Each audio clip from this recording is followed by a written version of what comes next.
Assalamualaikum warahmatullahi wabarakatuh. Saya Alia Maulidina akan menyampaikan materi bagian pertama, yaitu sumbangan ilmu psikolinguistik dalam perkembangan pembelajaran bahasa. Peserta didik adalah subjek dan pembelajaran.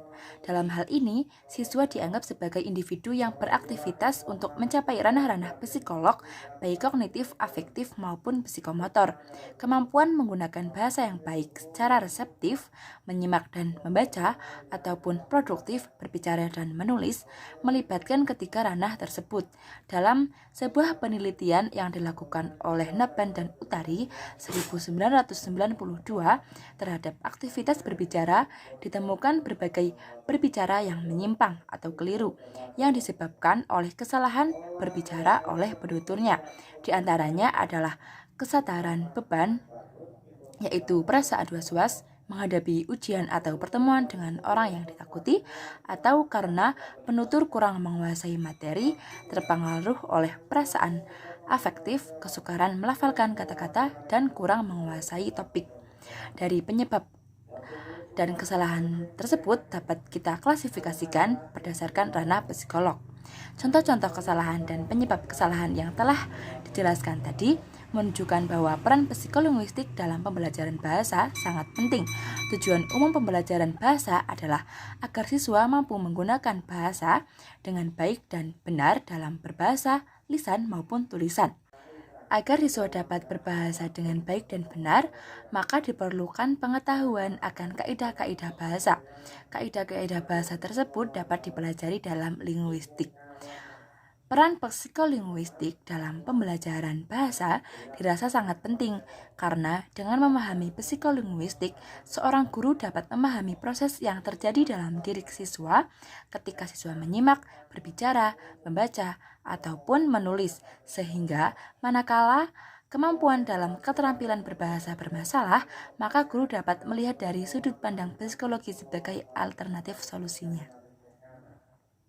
Nabanaya NIM 2020-040031. Di sini saya akan menjelaskan manfaat psikolinguistik dalam pembelajaran keterampilan berbahasa. Keterampilan berbahasa sendiri terdapat 4 aktivitas, yaitu menyimak, membaca, berbicara, dan menulis. Manfaatnya ada beberapa teori. Yang pertama adalah teori pemahaman, yaitu teori pemahaman terdapat dalam dua pendekatan, yaitu pendekatan sintaksis dan pendekatan sematik.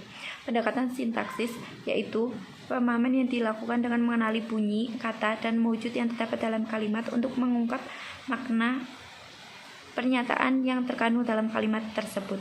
Pemahaman dengan sematik berarti pemahaman yang dilakukan dengan memberikan penafsiran makna pernyataan kalimat yang diterimanya berdasarkan konteks, fakta, dan fungsi, baru kemudian mengidentifikasi bunyi, kata, dan konsekuensi yang mendukung penafsiran tersebut. Yang kedua, teori mendengarkan selektif. Teori ini bermanfaat dalam pengajaran berbicara dan menulis. Teori ini menyatakan bahwa produksi dalam melibatkan dua aktivitas utama, yaitu perencanaan dan pelaksanaan. Teori yang ketiga yaitu teori penyangkalan atau denial, merupakan bentuk pernyataan khusus. Penyangkalan seperti suposisi dengan pembatalannya merupakan satu kesatuan. Penyangkalan memberikan informasi lama dan menegaskan informasi baru. Yang terakhir yaitu teori fitur pembeda bunyi.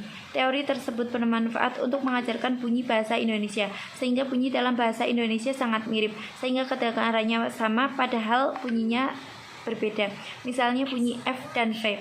Guru akan mengajarkan bunyi-bunyi tersebut dengan menggunakan fitur pembeda pembeda bunyi. Pengajaran bunyi seperti itu diperlukan untuk menjelaskan pemakaian bunyi dalam peristiwa komunikasi yang hampir sama padahal sebenarnya berbeda. Saya Makia Sofaya, NIM 20-200-417. Di sini saya akan menjelaskan materi tentang karakteristik anak dengan kelainan berbicara dan bahasa. Bahasa secara garis besar dibagi ke dalam dua bentuk dasar, yaitu bahasa reseptif, yakni kemampuan memahami apa yang dimaksud dalam komunikasi lisan, dan bahasa ekspresif, yakni kemampuan memproduksi bahasa yang dapat dipahami oleh orang lain dan berarti bagi orang lain.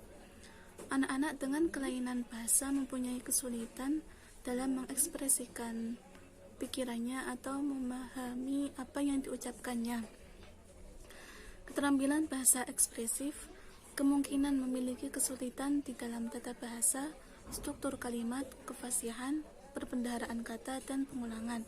Sedangkan bahasa reseptif memiliki kekurangan yang berhubungan dengan menanggapi, mengabstraksikan, menghubungkan, dan menggali pemikiran. Adapun karakteristik anak dalam bahasa ekspresif dan reseptif sebagai berikut. Yang pertama, masalah bahasa ekspresif, yaitu 1. Mempergunakan tata bahasa yang tidak tepat, seperti saya pergi tidak ke sekolah. Yang kedua, kurangnya kemampuan menggambarkan sesuatu secara khusus, seperti ada sesuatu di sana yang tempatnya di sana. Yang ketiga, sering malu. Anda tahu, saya, ingin, segelas, air. Sedangkan masalah reseptif sebagai berikut. Yang pertama, tidak merespon pertanyaan dengan benar. Yang kedua, tidak dapat berpikir secara abstrak atau memahami abstraksi dari suatu ungkapan, seperti mata berbinar bagaikan rembulan. Yang ketiga, tidak dapat mengingat informasi yang disampaikan secara lisan.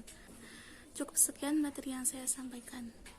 Assalamualaikum warahmatullahi wabarakatuh. Di sini saya Syifa Uzara dengan NIM 202004434. Di sini saya akan menjelaskan materi yang keempat tentang pembelajaran bagi anak dengan kelainan berbicara dan berbahasa. Yang pertama, pembelajaran bagi anak dengan kelainan berbicara. Yang pertama, dengan cara komunikasi, yaitu dengan pastikan siswa memperhatikan kita saat berbicara dengannya dan berbicaralah dengan jelas. Berikan waktu untuk siswa menanggapi. Ajukan pertanyaan yang menurut Anda dapat dijawab oleh siswa tersebut. Mengajarkan dan memberikan contoh mendengarkan yang baik. Periksa pengetahuan kosakata dan ajarkan kata-kata baru.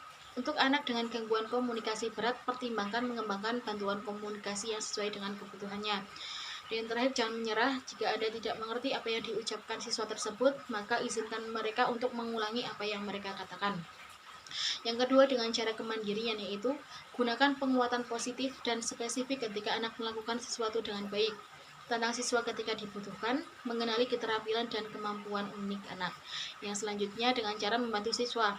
Pastikan siswa tahu bagaimana cara meminta bantuan. Tanyakan pada siswa mengidentifikasi strategi yang dapat membantu mereka belajar dan memberikan contoh apa yang harus dikatakan. Dan yang selanjutnya yaitu dengan menggunakan alat bantu, yaitu dengan menggunakan alat bantu visual dan komunikasi. Yang kedua yaitu pembelajaran bagi anak dengan gangguan bahasa. Yang pertama, dengan pendekatan pada anak, yaitu pertama, pendekatan tes analisis approach. Yang kedua, pendekatan perilaku. Ketiga, pendekatan proses. Keempat, pendekatan interpersonal interaktif. Dan pendekatan pengaturan sistem lingkungan secara menyeluruh.